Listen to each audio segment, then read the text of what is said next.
Hi, I'm Snez, personal trainer, healthy lifestyle coach, and your guide to feeling your best. This podcast is a segment from my weekly radio show, Wellbeing Wednesdays, broadcast live on 88.6 Plenty Valley FM. It's all about sharing real, practical tips to help you move more, eat better, and live healthier without the overwhelm. Let's dive in, shall we?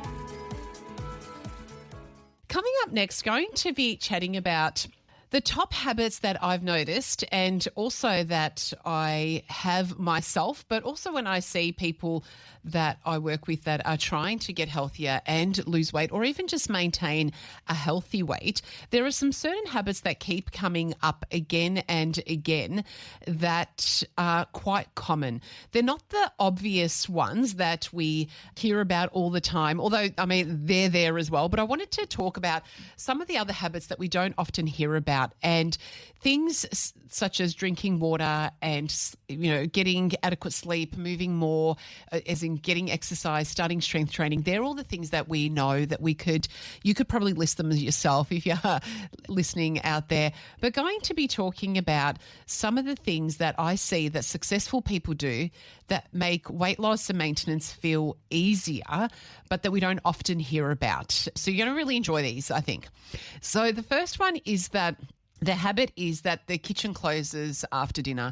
This is actually something that I say out aloud to my kids. It doesn't always work so well, but I say the kitchen's closed, that's it. And being teenage boys and in their early 20s, they are definitely not closing the kitchen after dinner. But for myself personally, so it doesn't matter what time you eat dinner, whether that's 6 or 7 or 8 o'clock, once it's done, it's done. So this is definitely a routine or a philosophy. It's not having an after dinner snack, or just having that chocolate before you go to bed or anything like that. Obviously, if you're training, that this may change a little bit, but it's just that evening hunger is rarely real hunger. It's usually that you're feeling tired, or it's a habit sitting down watching Netflix, or whether you're stressed, maybe there's too much to do and it's kind of that distraction, or you're bored. But the kitchen closed rule, where you can only have tea, herbal teas or water, it can actually save you hundreds of calories. You'll sleep better. You'll wake up actually feeling hungry so that you can set the day up right the next day. But it's also going to allow you to rest more deeply and reset your body and heal and recover overnight as you are meant to do, rather than forcing your body into digestion that it doesn't want you to do. This is quite game-changing in terms of the way that you feel next day and the choices that you make, but also the lack of calories that you do consume overnight. So that is one thing, is putting a definitive hard stop after dinner time, that there is no extra food intake.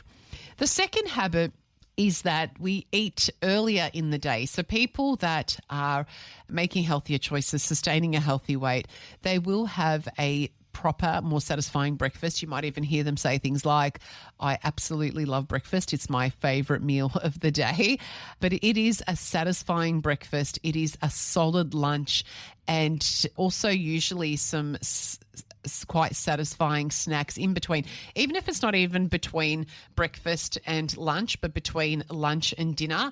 That is definitely a habit, because what we find that eating earlier on in the day, what it allows us to do is have more energy more consistently throughout the day. It avoids us arriving at dinner absolutely feeling ravenous, and it also allows for unnecessary snacking, especially when we get home. That afternoon dip, which is quite real, even if you are eating balanced meals, which does help it, but it still does exist. So when we are balancing and eating, front-loading our day with more nutrients and better quality meals, then we will find that we can counteract some of that snacking in the afternoon.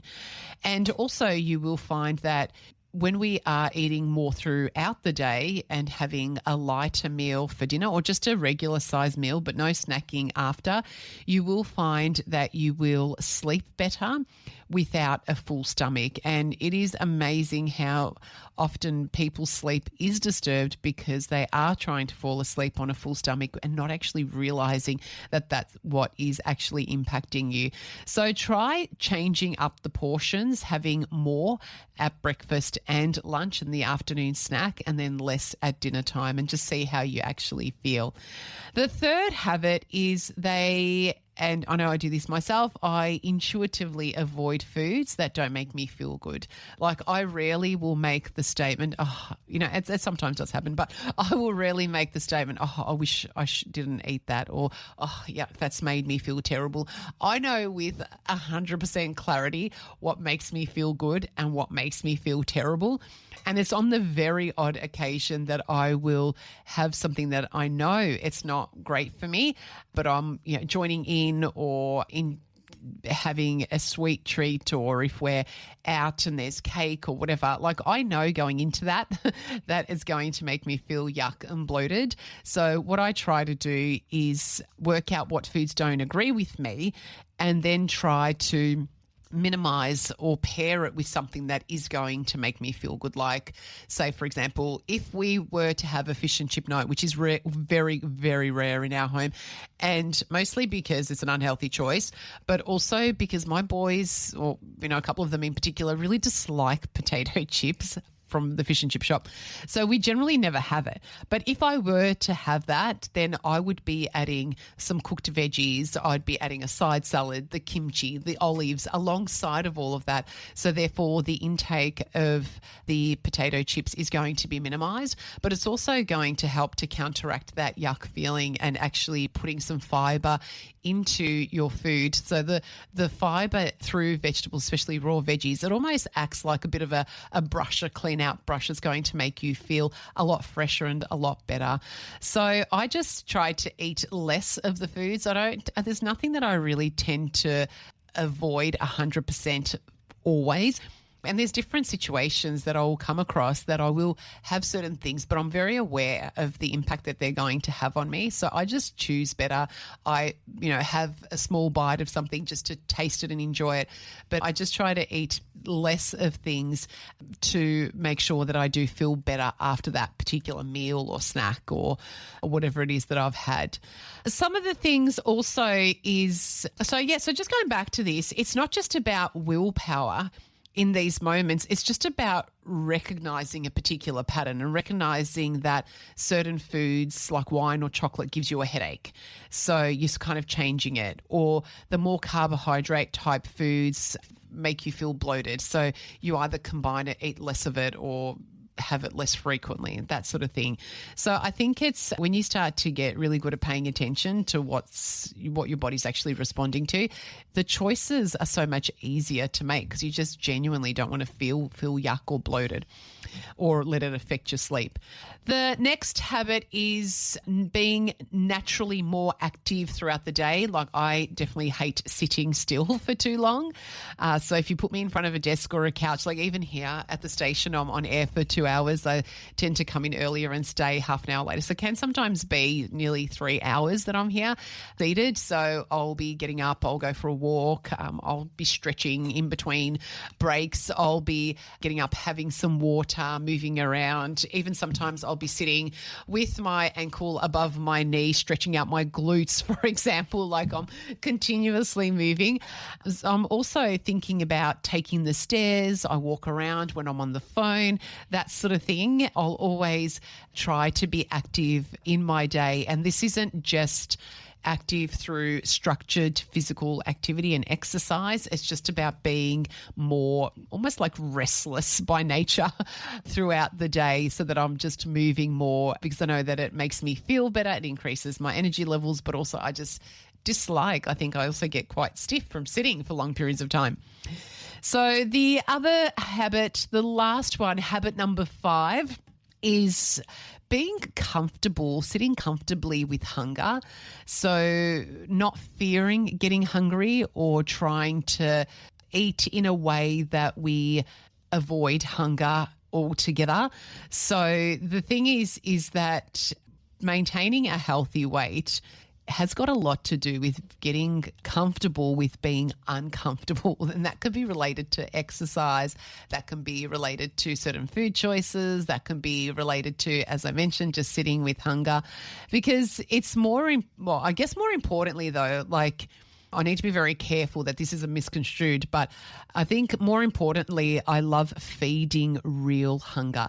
Like that feeling when I know that I've been active or I've worked or 4 hours have gone past and I've used up my food like I'm feeling right about now, to be honest.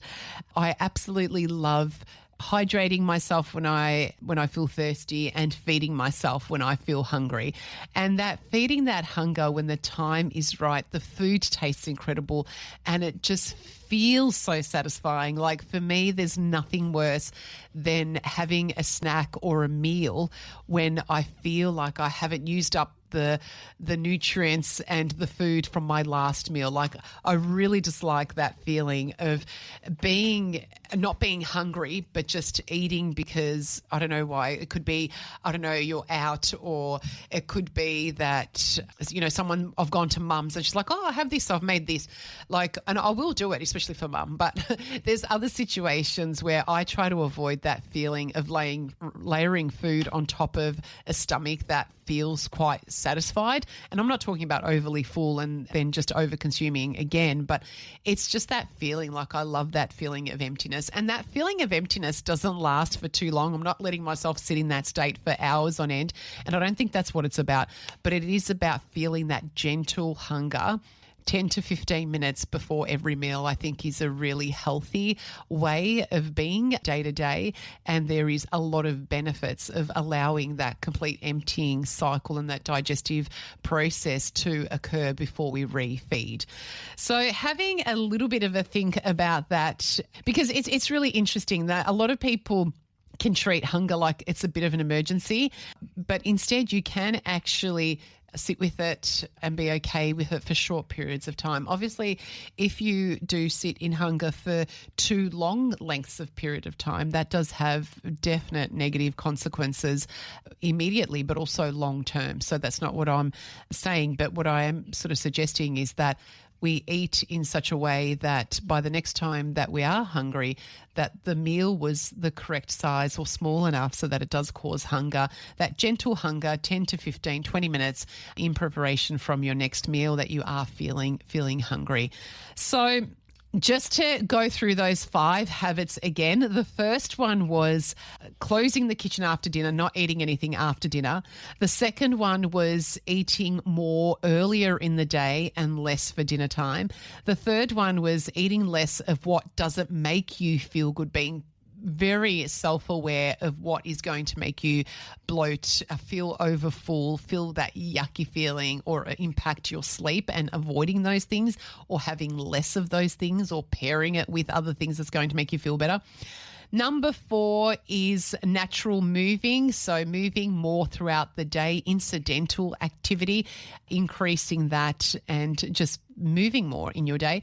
And number 5 is getting comfortable with hunger, causing hunger throughout the day, not immediately responding to either feeling hungry or eating in such a way that you try and avoid hunger between meals, I think is really quite important. So pick one of these habits to test out this week and just see how you go. Look at what are you currently doing naturally and see if you can sort of strengthen that particular habit, or which one feels like it's your missing piece. Have you sort of had a bit of a light bulb moment? It's like, oh, wow, I didn't actually even think of that. Why haven't I thought of that? And then start to put a new practice in place for this upcoming week. Thanks for joining me on this segment from Wellbeing Wednesdays, as heard live on 88.6 Plenty Valley FM. If you enjoyed this episode, share it with someone who might find it helpful and subscribe so you never miss a show. Want to catch the live broadcast? Well, you can tune in Wednesdays from 12 till 2 p.m. on 88.6 Plenty Valley FM, or find my info on Wellbeing Wednesdays with Snez, the Facebook group. Take care, stay healthy, and remember, it's the little choices every day that create big changes. Talk soon.